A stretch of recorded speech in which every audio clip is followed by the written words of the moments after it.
ভোটে অনিয়ম ঠেকাতে রিটার্নিং ও প্রিজাইডিং অফিসার নিয়োগে বড় ধরনের পরিবর্তন আনছে নির্বাচন কমিশন। বিবিসি বাংলাকে দেওয়া একান্ত সাক্ষাৎকারে প্রধান নির্বাচন কমিশনার এএমএম নাসির উদ্দিন জানান, কিছু ক্ষেত্রে জেলা প্রশাসকের বদলে কমিশনের নিজস্ব কর্মকর্তাদের রিটার্নিং অফিসার করা হবে। অতীতে নির্বাচনে অনিয়মে যুক্ত থাকা প্রিজাইডিং ও পোলিং অফিসারদেরও তালিকা তৈরি হচ্ছে। ইতোমধ্যেই তাদের পরিহার করার প্রক্রিয়াও শুরু হয়ে গেছে।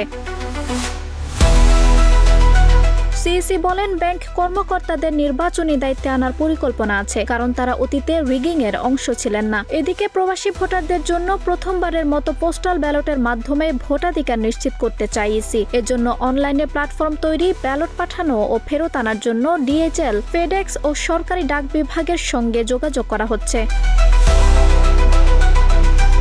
তিনি বলেন, প্রতিটি ভোটে খরচ হতে পারে ৫,০০০ টাকা পর্যন্ত। সরকারি ডাক ব্যবস্থায় সেটা নেমে আসবে ৭০০ টাকায়। চ্যালেঞ্জ রয়েছে সময় নিয়ে। ব্যালট ছাপানো থেকে ভোটের দিন পর্যন্ত হাতে থাকে মাত্র ১২ দিন। এই স্বল্প সময়ে প্রবাসীদের কাছে ব্যালট পৌঁছে দেওয়া ও ফেরত আনার পুরো কাজ করতে হবে, যেখানে সম্ভাব্য সিস্টেম লস প্রায় ২৪% পর্যন্ত।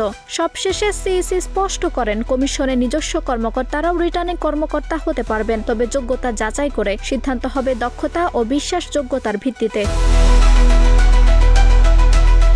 আঞ্জুম হক আরবি, প্রজন্ম ২৪।